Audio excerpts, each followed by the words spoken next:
Assalamualaikum warahmatullahi wabarakatuh. Pada suatu hari, Baginda Raja tiba-tiba ingin menyamar menjadi rakyat biasa. Baginda Raja ingin menyaksikan kehidupan di luar istana tanpa sepengetahuan siapapun agar leluasa bergerak. Baginda Raja mulai keluar istana dengan pakaian sederhana, layaknya rakyat biasa. Ketika sampai di sebuah perkampungan, Baginda Raja melihat beberapa orang yang sedang berkumpul. Setelah Baginda mendekat, ternyata seorang ulama sedang menyampaikan tausiah tentang alam barzah. Tiba-tiba ada seseorang datang dan bertanya kepada ulama itu, "Saya melihat orang kafir dan suatu waktu mengintip kuburnya. Tapi saya tidak mendengar teriakan atau melihat penyiksaan yang katanya sedang dialaminya. Maka bagaimana cara membenarkan sesuatu yang tidak sesuai dengan yang dilihat mata?" Ulama itu berpikir sejenak.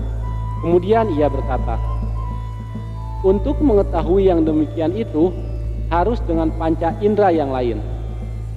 Ingatkah kamu dengan orang yang sedang tidur? Dia kadangkala bermimpi dalam tidurnya digigit ular, diganggu dan sebagainya. Ia juga merasa sakit dan takut ketika itu, bahkan memekik dan keringat bercucuran pada keningnya. Ia merasakan hal semacam itu seperti ketika tidak tidur. Sedangkan engkau yang duduk di dekatnya menyaksikan keadaannya seolah-olah tidak ada apa-apa. Padahal apa yang dilihat serta dialaminya adalah dikelilingi ular-ular. Maka jika masalah mimpi yang remeh saja sudah tidak mampu mata lahir melihatnya, mungkinkah engkau bisa melihat apa yang terjadi di alam barzah?" Jelas sang ulama. Baginda Raja terkesan dengan penjelasan ulama itu. Baginda masih ikut mendengarkan tausiah itu. Kini ulama itu melanjutkan tausiahnya tentang alam akhirat.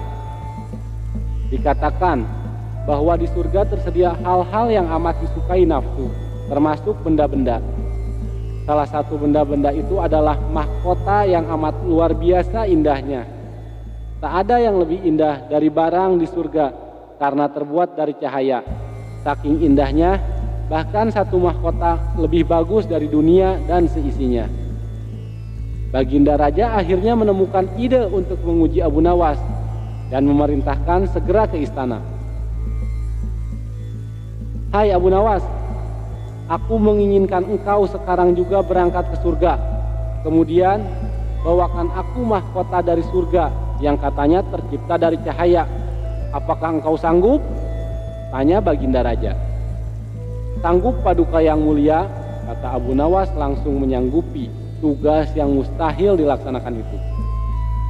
"Tapi ada satu syarat untuk mengambil mahkota yang Baginda maksud," ujar Abu Nawas kepada Raja. "Apa syarat itu?" tanya Raja. "Baginda harus menyediakan pintu agar hamba bisa memasukinya," tutur Abu Nawas. "Pintu apa?" tanya Raja belum mengerti. "Pintu alam akhirat Paduka," jawab Abu Nawas. "Apa itu?" tanya Raja ingin tahu. "Kiamat. Wahai Baginda yang mulia, masing-masing alam mempunyai pintu. Pintu alam dunia adalah liang peranakan ibu. Pintu alam barzah adalah kematian. Dan pintu alam akhirat adalah kiamat. Surga berada di alam akhirat. Bila Baginda masih tetap menghendaki hamba mengambilkan sebuah mahkota di surga, maka dunia harus kiamat terlebih dahulu," jelas Abu Nawas. Mendengar penjelasan Abu Nawas, Baginda Raja terdiam. "Masihkah Baginda menginginkan mahkota dari surga?" Abu Nawas bertanya. Baginda Raja tidak menjawab. Beliau diam 1000 bahasa. Dan akhirnya Abu Nawas mohon diri karena tahu jawaban apa yang akan dikatakan Baginda Raja. Sekian kisah Abu Nawas dan mahkota dari surga. Semoga video ini bermanfaat dan menghibur pemirsa semua. Sampai jumpa lagi di video kami lainnya. Wassalamualaikum warahmatullahi wabarakatuh.